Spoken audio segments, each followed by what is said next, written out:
Welcome everyone to the House of Meditation.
Namo Furugoza, Namo Furugoza, Namo, Namo.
Let us celebrate the liturgy of the day.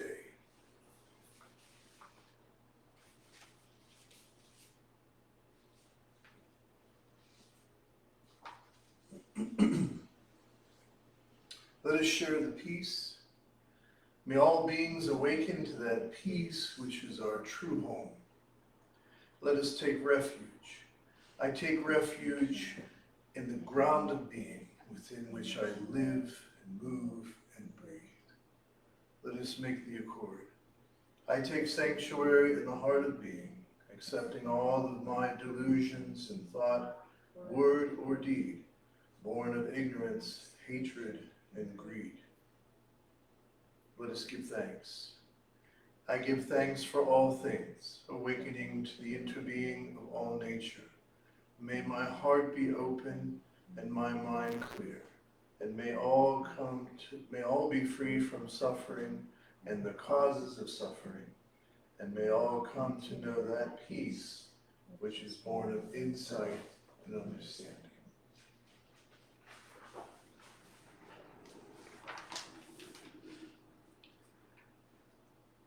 Since it is the practice of enlightenment, that practice has no beginning. And since it is enlightenment within the practice, that realization has no end.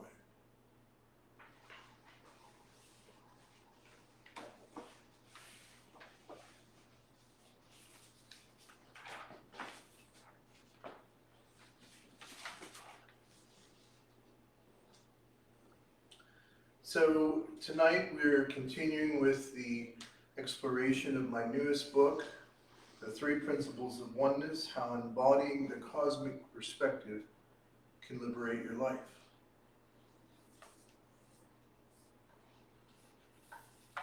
Our next chapter, chapter 9, is entitled The Three Poisons and the Three Practices. Our first quote is by the bard Shakespeare from the play Hamlet. Though this be madness, yet there is method in it.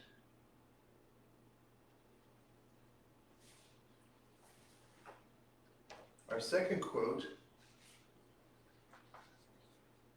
is from the Culture Club. Love is hard to find in the church of the poisoned mind.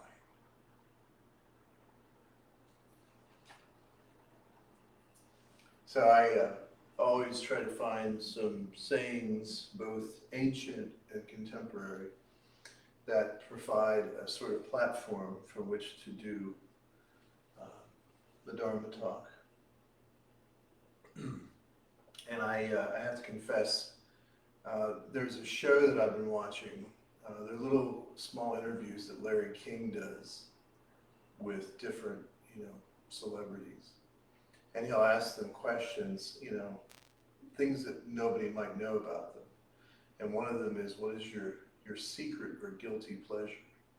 And my wife and I were out to dinner one night. We played that game together, which was fun.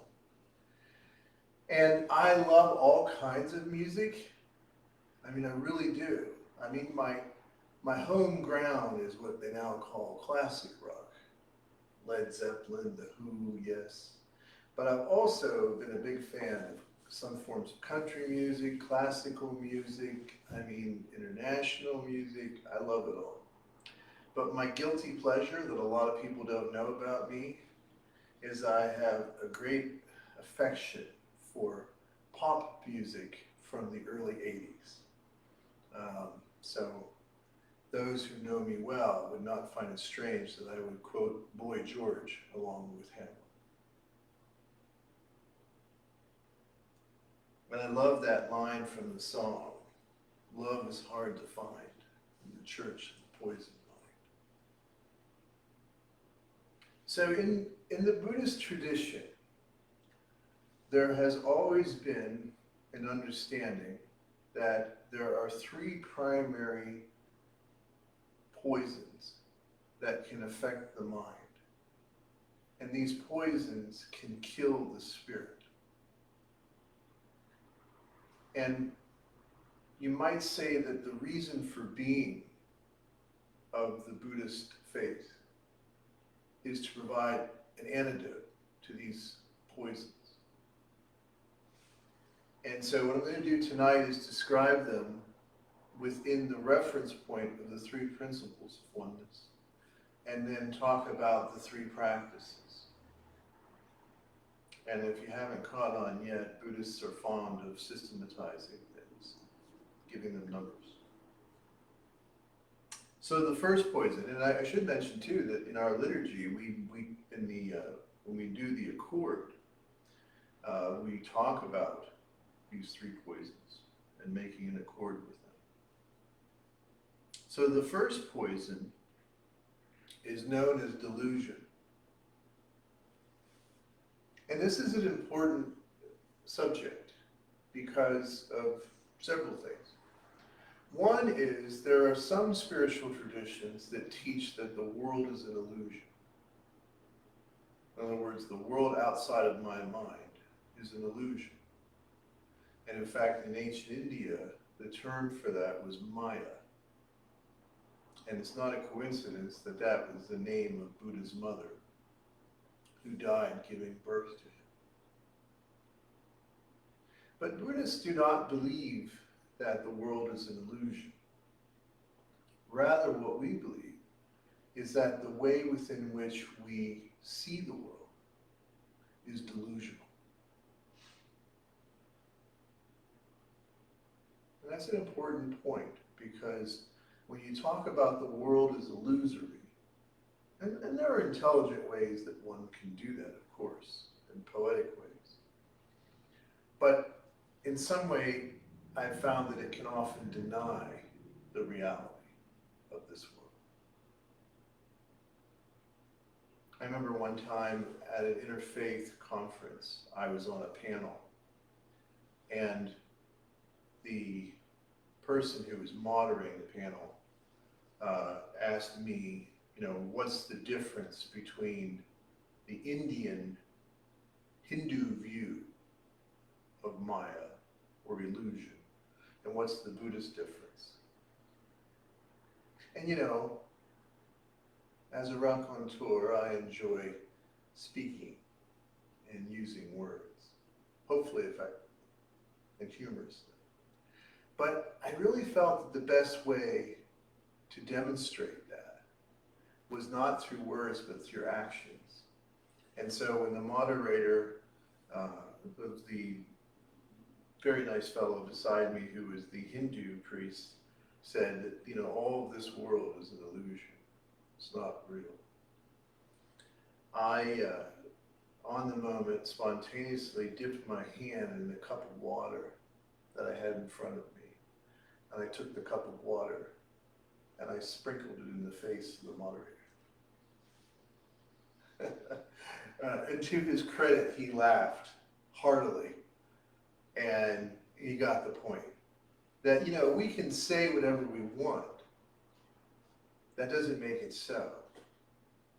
And even if, on some subatomic level, all things are nothing but photons in space, creating time. When I stub my toe getting up in the morning, I'm very aware that there's still a reality there. So for the Buddhists, we don't want to deny the world, but we want to see it clearly. And the Buddhist conviction is that our biggest problem is that we don't see the world clearly. And that our perceptions are veiled as through a glass darkly. And that our practices can lead us into a more enlightened perspective, where we really do see things as they actually are, as much as that is possible for any human being. So what is the main delusion, this poison of the mind? That delusion is to see everything and everyone as separate, existing all on their own, with no help from anyone else.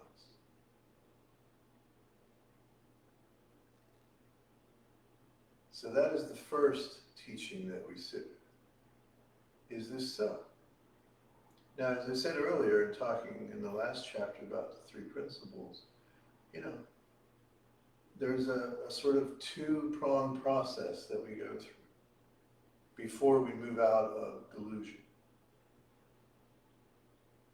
The first is when the hardships of life make it very clear to us that any Pollyannish view will quickly be decimated by whatever deal we're currently getting in life, if it's an unfortunate. And whenever we're dealt that card, the first phase is to realize we've been a bit delusional. We haven't really been seeing things as they are. And that first phase is kind of hard. And it is the traditional way that Buddhist teachings have started. So, for example, to say that all life is filled with suffering. Now that sounds a bit pessimistic, right? But I don't see it that way. And in fact, I would argue that if it was pessimistic, then billions of Buddhists would not have been pursuing this over the last 3,000 years as a form of liberation. Rather, I see it sort of like the blues.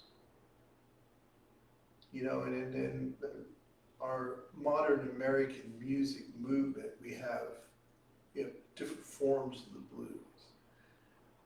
The original blues came out of the Black community, and I have a great love for that style. And then there were what they might call white man's blues, and that was country music. And if you've ever listened to country music for 20 minutes, you're going to get a pretty good idea that it's a white man's blues. And then I love the description as of metal, the metal, as modern blues. So the blues, what are they? Well, if you listen to the lines or songs of a blues song, and you could even say that that's true in pop music, as our line from the Church of the Poisoned Mind Culture Club displays. But the fact of the matter is that the blues are there not to make us feel worse. The blues are there to help make us feel one with everyone else who has ever paid their dues and sung the blues. And by doing that, it somehow lifts our spirit. Because I believe in a way, it connects us and makes us feel one. So when I hear the first so-called noble truth as it's sometimes presented, that all life is filled with suffering, or all life in one way or another is unsettling or out of harmony, I don't hear that as a negative. I hear that as something akin to the blues. It's saying something honest about life, right? That it's expressing an honest emotion. That's how we feel when we're not awake. When we're not awake and we're being honest, the world is rough, man. It's hard. And that teaching alone existentially can help us, just like the blues. But it's not all of the teaching. This is the first phase. The second phase of the teaching, which I have tried very hard to illuminate through the three principles, is to understand that this idea of seeing everything and everyone as separate is a delusion. And that when we bear witness to what we can know about this world, this universe, everything is actually intimately related. And the idea of me being separate is just false. That's something created by my mind. It's not something that's real. It's something that I bring to cause in my reaction to the toughness of life. And that's how we as Buddhists distinguish between pain and suffering. For us, pain is not something that we ever can escape. We can try to dull the pain. We can try to keep ourselves out of painful situations, but even that can be painful. For us, suffering is the story or the narrative that we put around the pain.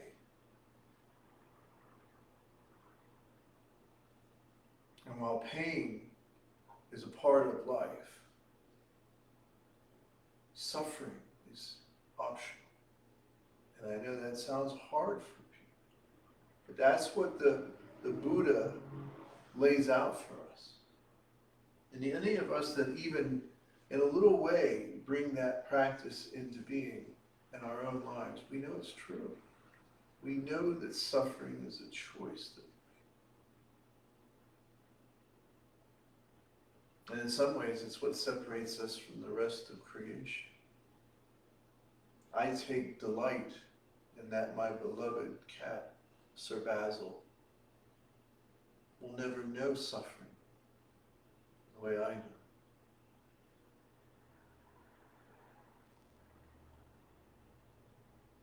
So, what's the antidote? Well, let me describe the poisons first, and then I'll talk about the antidotes. But that's delusion, to see everything and everyone as separate. And when we see everything as separate, we get lonely, and we feel like we're alone and isolated. And that's what makes humans do weird stuff. That's what Western psychology calls neurosis. That's when we get neurotic. So what happens when we see everything as separate? And we kind of have this reality check, and we like, oh yeah, man. Well, the next poison is caused. And that poison is greed. Greed. And what happens when this sense of separation becomes very strong in us, and maybe sometimes not that strong, it leads to possessiveness. It leads to exaggerating what the object of our desire can bring.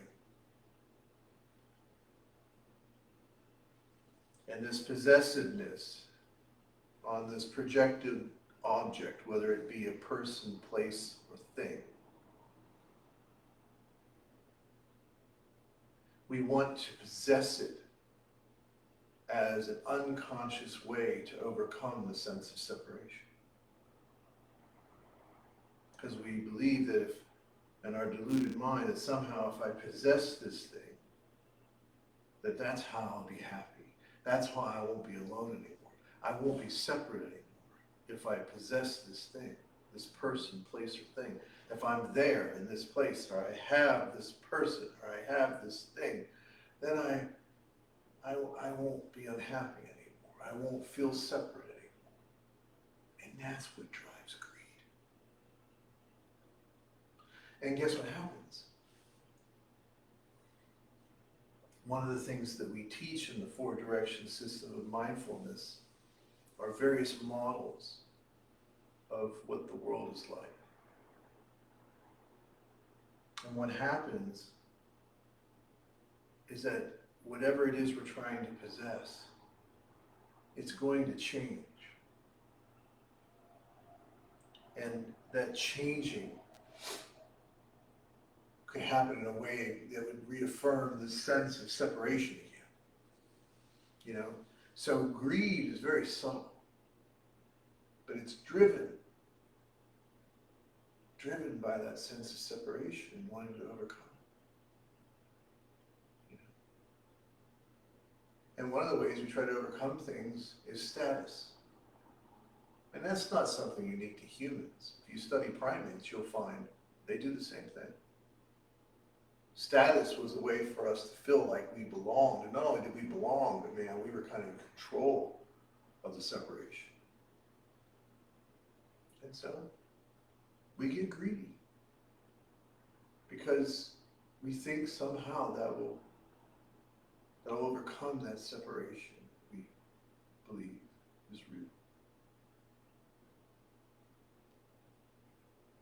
And what happens whenever something we wish to possess changes in a way that we no longer believe we will possess it, and thus we will be separate and alone once again? Hatred. Hatred is the effect. When the object cannot be possessed, it must be destroyed so no one else can have it.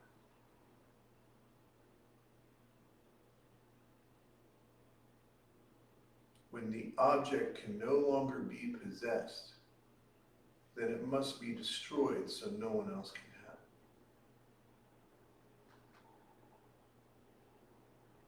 it. And we see that sort of thing played out all too well.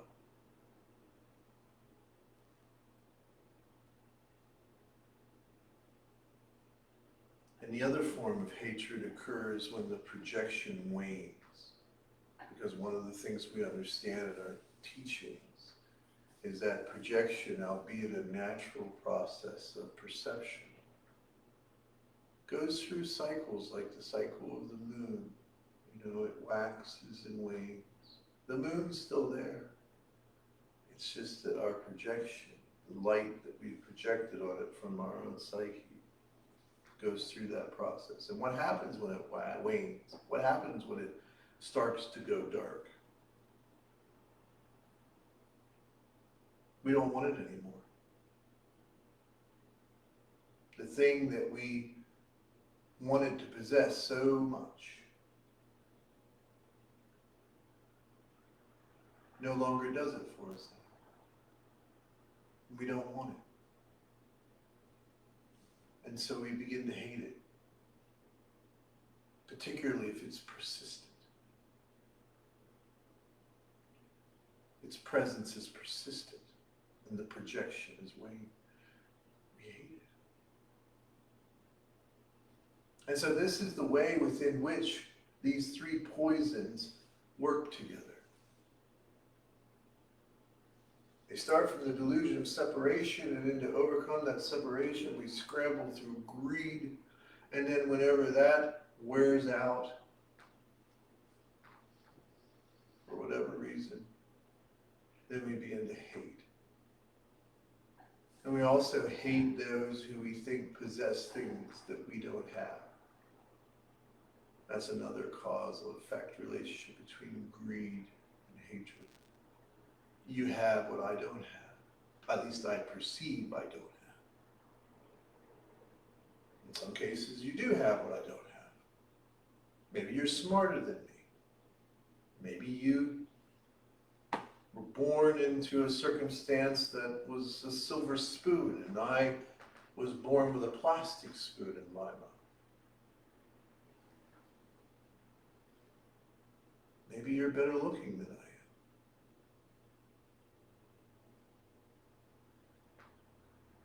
There's so many ways.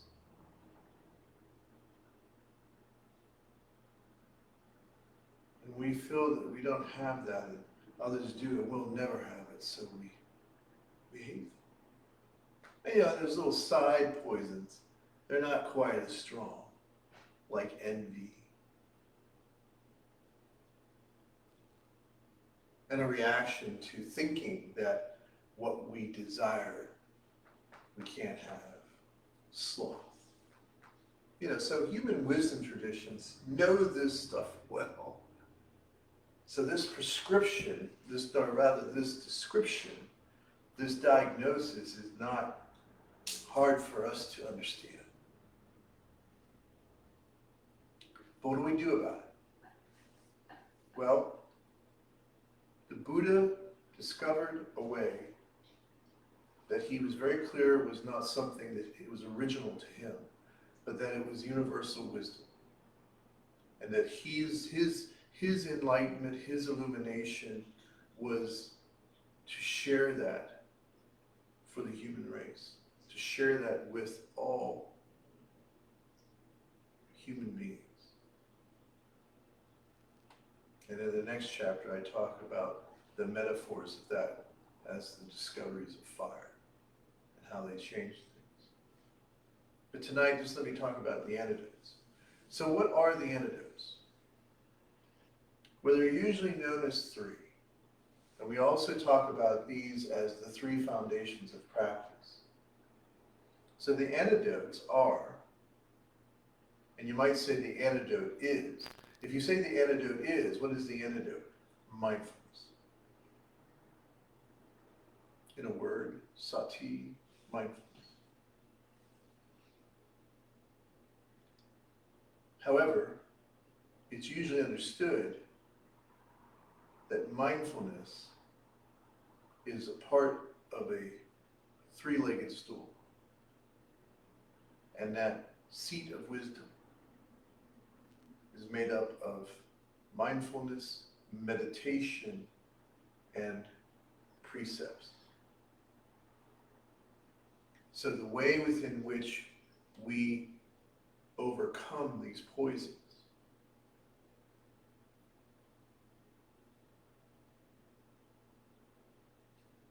even transmute them is through the antidotes of mindfulness, meditation, and precepts.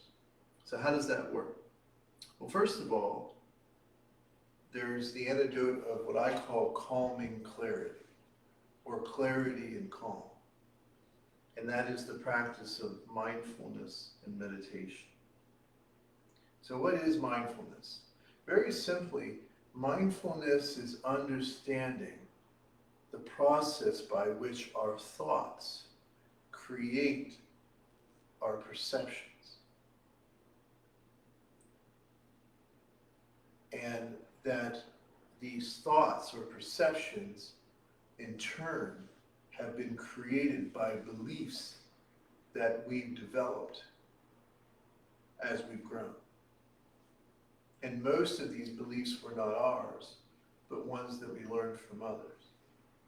So mindfulness is really just about learning how to analytically break down the thoughts and beliefs that are creating a perception that's creating suffering for us.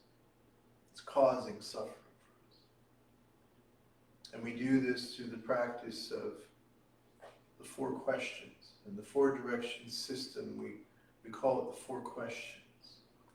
And it's based in some ways upon the insights of the Satipatthana and the presentation of the Four Noble Truths. But it's a way for us today, a new way, a modern way, to go in and break down a thought that is creating a feeling, that's creating an action, that's creating a consequence, which is causing suffering. And in fact, I would say that the experience of nirvana, one of the ways to experience liberation, to experience nirvana, is to do the four questions with something that has hooked you. And when you do the four questions and you experience that shift in consciousness, where you feel freer from it, and then good feelings begin to replace the negative ones. That's nirvana, man. Nirvana is learning how to be less reactive, and that's what mindfulness does.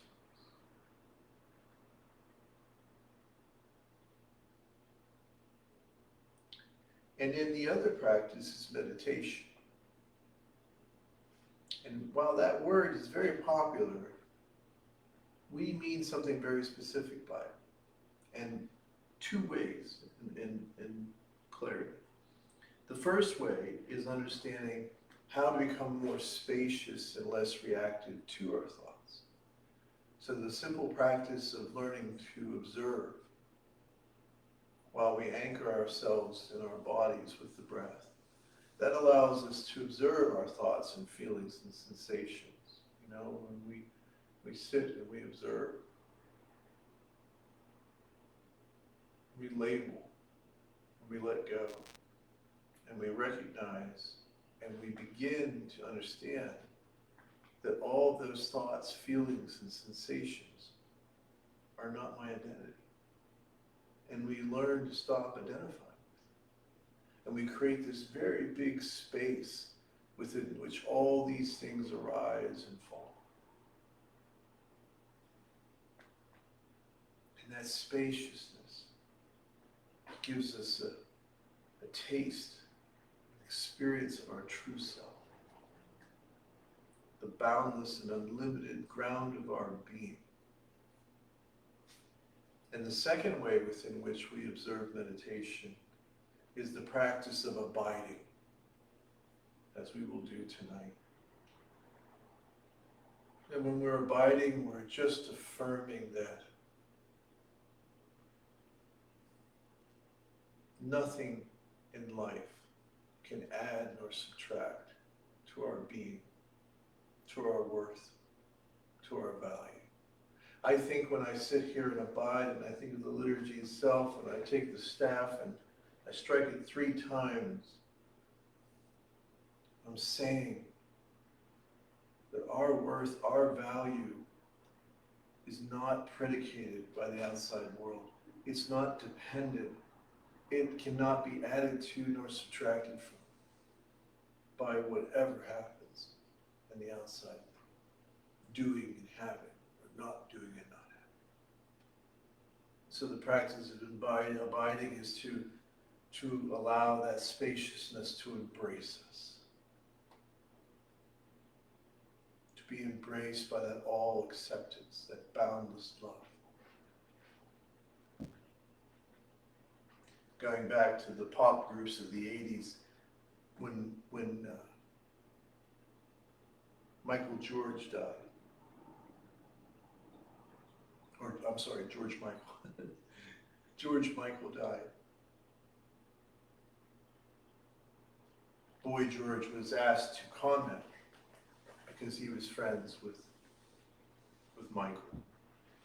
And what's very interesting to me is that these two pop figures both have embraced Buddhism.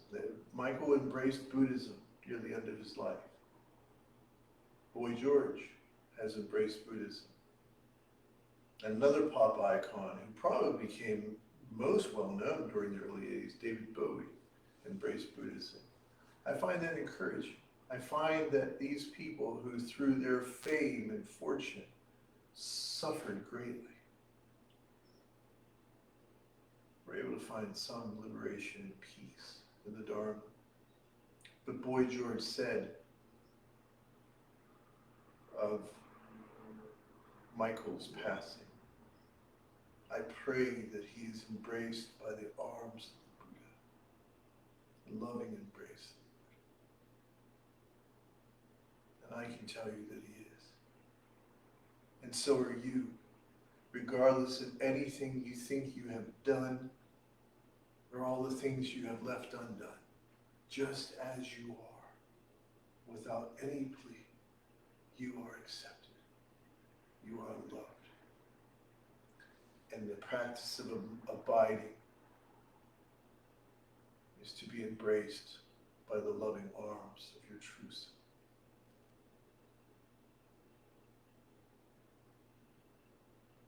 That is meditation.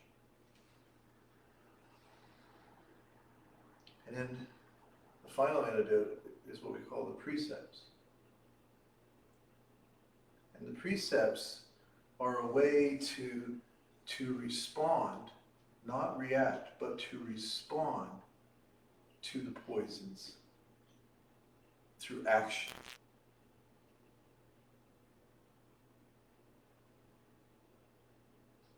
And the first expression of the precepts is to understand clearly the power of intention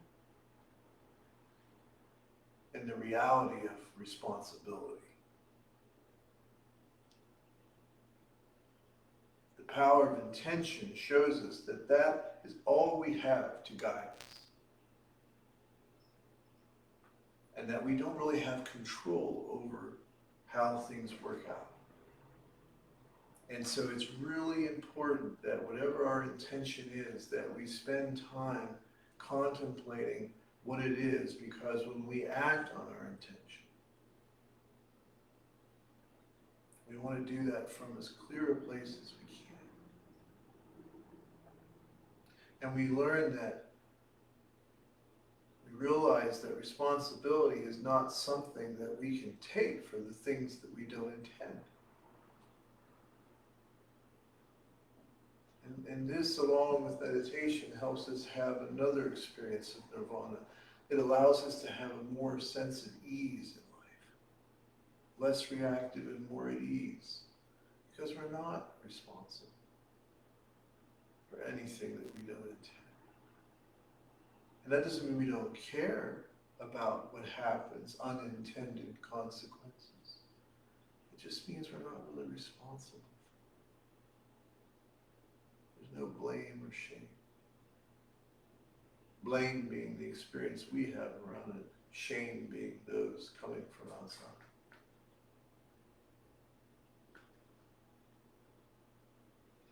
And that is liberating, man. Most people I've met that suffer from anxiety take way too much responsibility.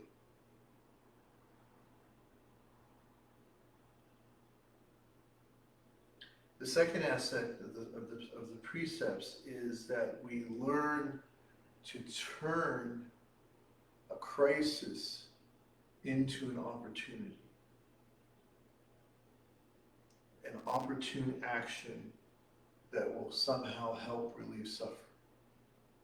So when you think of the precepts, they're kind of broken into two categories. One, to not harm intentionally. And the other, to enhance. And so the precepts become the antidote to our delusion, hatred, and greed as well.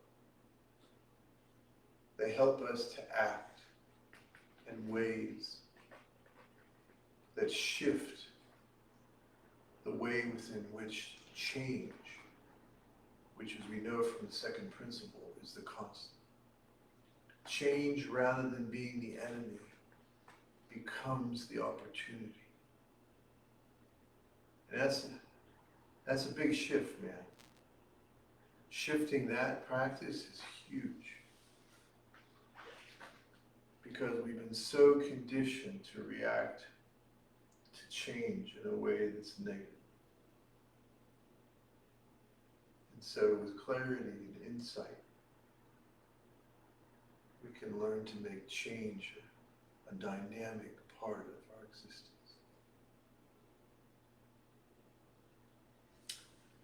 So there you have it. 3 poisons of the mind being delusion, hatred, and greed. And the 3 antidotes being mindfulness, meditation, and precepts. This is the whole of our practice. I wish you well.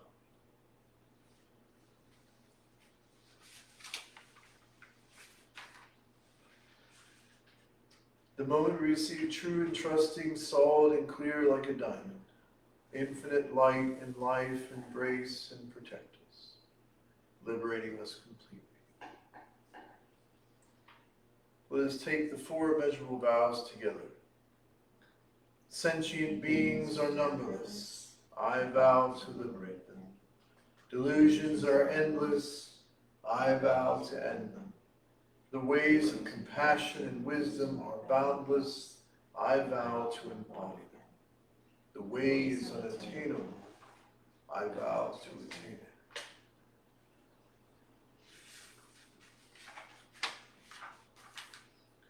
Let us recite together the precepts for the community of the vow. I allow my true self to manifest in all aspects of life.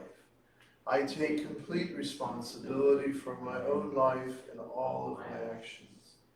I affirm my personal being and acknowledge it as a path to awakening and freedom. I embrace all aspects of my personal being, including my shadow, so that they may be transformed. I affirm an attitude of openness to my true self, even in the midst of suffering. Excuse me. We will now do the offering of incense. I would encourage you at home to offer incense at this time. We will also chant together, and tonight we'll be chanting together the Nembutsu.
Knowing that we are never truly alone.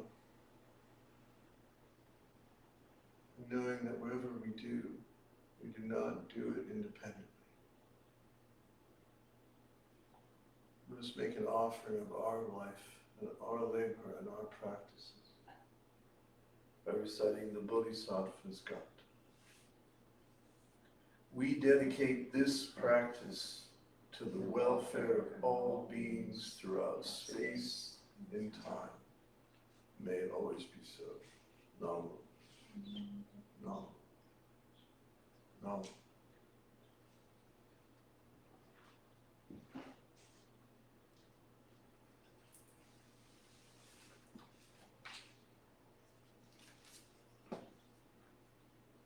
That concludes tonight's service. Thank you again for joining me. I appreciate all the support. If you can, and you've been helped in some way by what we're doing, or you've been helped in some way through my ministry or the work of this Sangha, please consider becoming a member or supporting us through a donation. You can go to the AskSenseiTony.com website, and you can find there the Lion's Gaze membership, which helps you to donate, and also to the Dragonfly Sangha. Thank you. Blessings.